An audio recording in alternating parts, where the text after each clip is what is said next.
Need to remove a folder quickly without opening File Explorer? Command Prompt can delete folders and their contents with a few simple commands.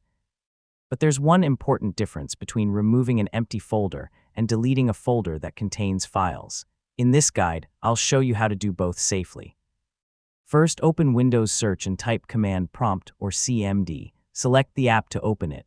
You'll start in a specific directory, shown before the command prompt.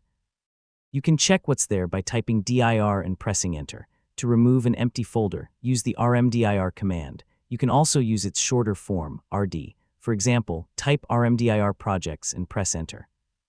If the folder is empty, Windows will remove it. So, before running the command, make sure you've selected the correct folder. If the folder name contains spaces, place the complete name inside quotation marks. For example, rmdir, quotation mark, old projects, quotation mark. The quotation marks tell CMD to treat the entire phrase as one folder name. Yeah, this small detail prevents a lot of command line errors. You can also specify the folder's full path.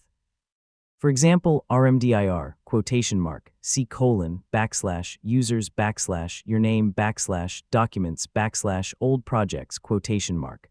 Replace the example path with the actual location. Be especially careful here, because a full path lets you target folders outside your current directory. If the folder contains files or subfolders, the basic rmdir command won't remove it. You can use the /s option to remove the entire directory tree. For example, rmdir /s projects. CMD will ask you to confirm. Type Y only after checking that the folder and everything inside it can be deleted.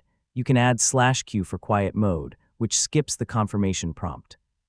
For example, rmdir /s/q projects. This can be convenient for scripts, but it's much easier to delete something by mistake. Only use this when you're completely sure about the path and contents, and that's how to delete folders using CMD. Use rmdir or rd for empty folders, /s when you need to remove a folder and everything inside it, and /q only when you're certain. Always double-check the path before pressing Enter. So use these commands carefully, and folder cleanup becomes quick and simple.